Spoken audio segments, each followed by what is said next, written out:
Hello, magandang gabi sa inyong lahat. So kahapon or kagabi, 'di ba? Na-content natin ah yung kay Sir J. Costura do sa sementeryo, yung nag-ghost hunting sila sa sementeryo.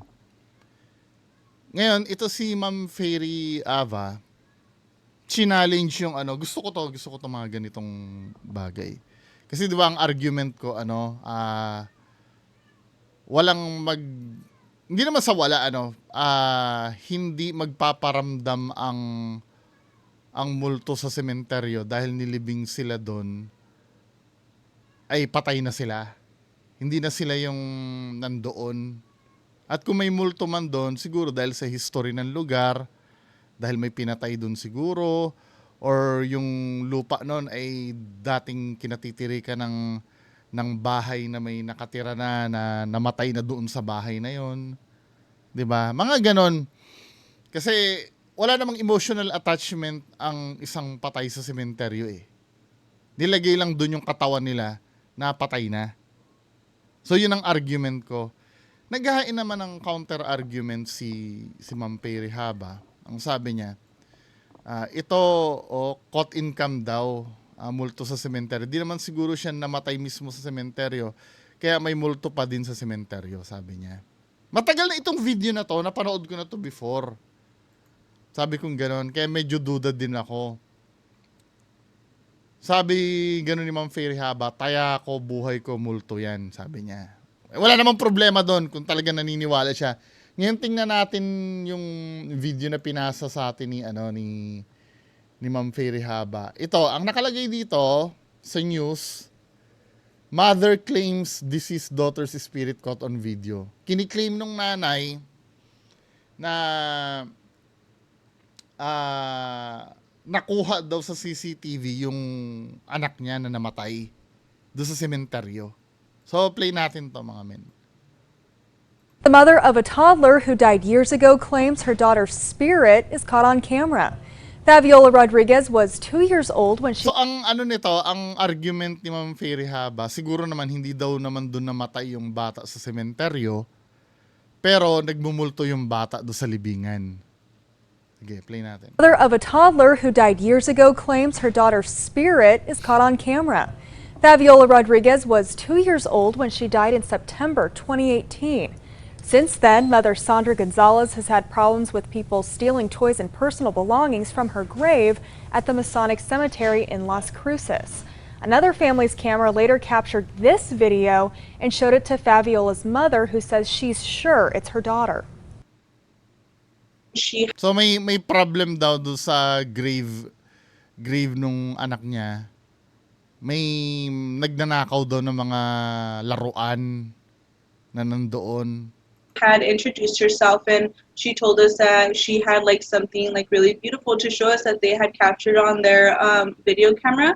So then she like pulled out her phone and she showed it to me, and she told us well, as soon as like she showed me the picture, like I started like crying. A final image shows what appears to be a man with the little girl. The mother believes it's Fabiola guiding another. Ito, paredolya ito eh. Tsaka ang nito, subjective. Subjective yung claim lang nung mother eh. Wala namang solid evidence eh. So nag-research ako dito sa case na to. So meron ditong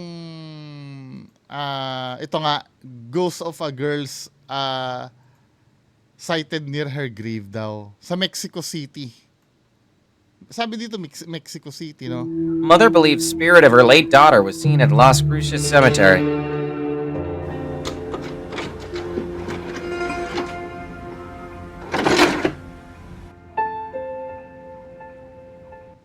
Fabiola Rodriguez was 2 years old when she passed away back in September 2018 while being watched by her mother's boyfriend. Her mother, Sandra Gonzalez, has problems with people stealing things from her daughter's grave at the Masonic Cemetery in Las Cruces, New Mexico. Toys and personal belongings have gone missing, so Sandra asked the cemetery to be on lookout. Another family has a camera on a nearby headstone in Masonic Cemetery. According to Sandra, their son's killer So ano, no? Talaga nagkataon na may camera talaga nakatutok doon, ano? Hindi naman sinabi doon na may nawawala, kaya kaya naglagay sila ng CCTV. Hindi naman ganun yung sinasabi nila. was still free and was allegedly vandalizing the gravesite. Just imagine, ito yung nakuha. Hindi naman video yung pinakita video ba? Mga still pictures Unang-una, paano mo masasabi na ito yung anak mo? And so, super labo niyan. Kung titingnan natin yung yung ganyan na itsura ng anak niya, kulot yung anak niya Tapos itong nandito sa ganyan ang buhok. Yung nakikita na to, confirmation bias ito na sinasabi niyang anak niya yan. Ang layo-layo nung buhok Family reviewed their Saka itong itong bata na to, nagnanakaw daw di umano ng laruan for doon. evidence they could take to the police. And what they saw Bakit nanakawin ng, let's say, yung nakalibing doon ay siya, 'di ba? Sige, bibigyan ko kayo ng pagbibigyan ko kayo. Ito nakalibing dito ay siya, no? Then siya yung kukuha ng laruan niya. Bakit kailangan nakawin niya pa? Ba't dinala siya diyan maglaro? 'Di ba? Tsaka bakit puro still image lang yung yung kumakalat, walang video. concerned them. The family took images of a little girl in the cemetery in the middle of the night to the cemetery owners. Concerned, a little girl was lost in the cemetery. Right away, a worker said, "We know that little girl," and walked the family to her grave. The next day, the family returned to the cemetery, and Sandra and her grandmother happened to be at Fabiola's grave. Sandra said she burst into tears when they showed her the photo because I know that is my daughter. Ano yun? May longing ka kasi sa anak mo Ang layo Noticed nung that she yung had something buhok really beautiful to show us that they had captured on their video camera, Sandra said. So then she pulled out her phone and she showed it to me. And as soon as she showed it to me, the picture, I started crying. A final image captured by the camera in Masonic Cemetery appears to show the little girl walking away with a tall man. I think she was there to take him to heaven, Sandra said. Wala to Pare dolya ito Tsaka dapat pinakita niyo yung Oh, video. I think she was there. Feeling ko kaya hindi pinakita yung video, may kasama yung bata dyan Nung kukunin niya yung mga laruan Tapos ang ginawa na lang, in-screenshot lang yung mga part na pumupunta dun kunyari yung bata. 'Di ba? Hindi siya conclusive. Ma'am Perehaba, may theory ka na hindi confirm. May theory din ako na hindi confirm. Either of us tama. Walang confirm sa sinasabi natin dalawa. Pero ang malinaw dito, ang layo-layo naman nung neto. Ito yung bata kulot. Tapos itong pumunta dito, hindi ganun yung buhok. Baka nga lalaki pa to 'Di ba? Hindi siya conclusive na multo siya. Kung ito medyo maniniwala pa ako na ito ay multo, no? Ito reporter. Habang nagre-report siya, And as you can see behind me here, we have a few may tumakbo sa gravestones. likod. Ayun yung banda rito, tingnan nyo, banda dito. What you can't see because it's dark out. And as you can see behind me here, we Ayun may tumakbo. Yun pa, medyo pa. Now, alam ba natin history nung tumakbo na yun? Diyan ba siya nakalibing? I don't think so. Pero ito, yung pinasa mong video, maraming maraming logic ang dinidefine nito Una, kulot yung Masonic bata. Cemetery in Las Cruces. Pangalawa, yung unat Another yung family's camera buhok later nito. captured- At unang-una, hindi captured yung muka. Paano nila na make sure na yan yon dahil sa pakiramdam lang? Hindi pwede. Kailangan i-confirm nila. Tsaka, pangalawa, yung sinabi ko kanina, bakit kukuha pa ng laruan dyan? Di dyan na lang, total dyan naman siya nakalibing, di dyan na lang siya maglaro. Ba't idadala niya pa sa malayo? Diba? This video and showed it to Fabiola's mother, who says she's sure it's her daughter. At pangatlo, bakit hindi video yung pakita sa niya? Bakit still images lang? At alam agad nila na may pumunta doon. May motion sensor ba yung camera? Na-alarm ba sila? Kailan ba to? 4 years ago? 'Di ba? We don't know. Parehas. Inconclusive siya. Pero I believe mas pumapabor sa akin yung yung ads. Kasi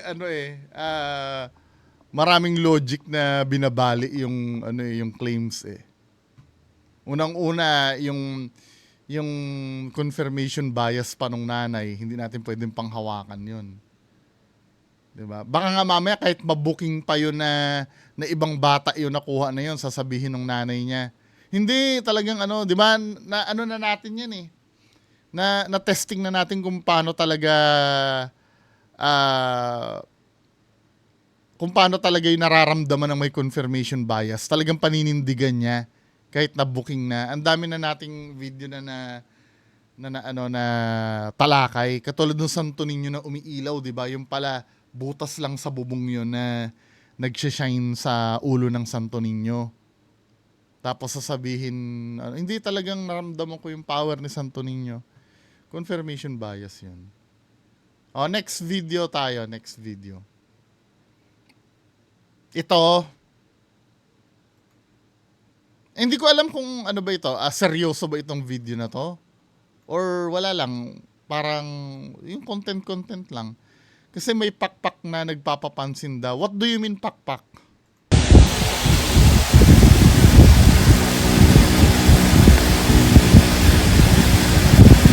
Oh.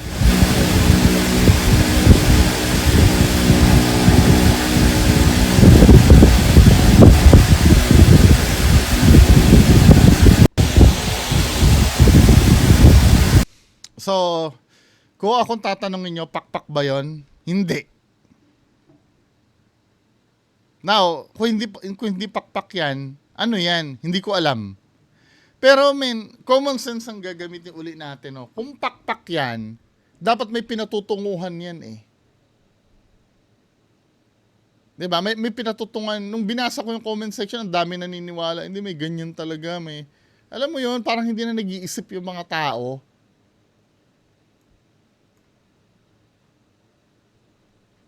Pero ditong mga naniniwala tingnan mo sa newest comment ha. Ganyan din sa asawa ko, bunso namin nung 20 dito sa Bulacan. May oras ang dalaw yung nasa bubong namin. Alam mo yon? Ba't ba ang hilig yung pumanig sa hindi totoo?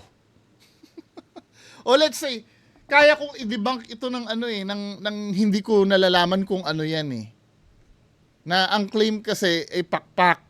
Hindi yan pakpak. Alam mo kung bakit? Yung movement niya, yung ganyang kabagal,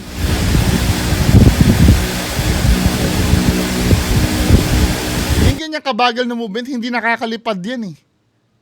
Paano kalilipad na ganong kabagal?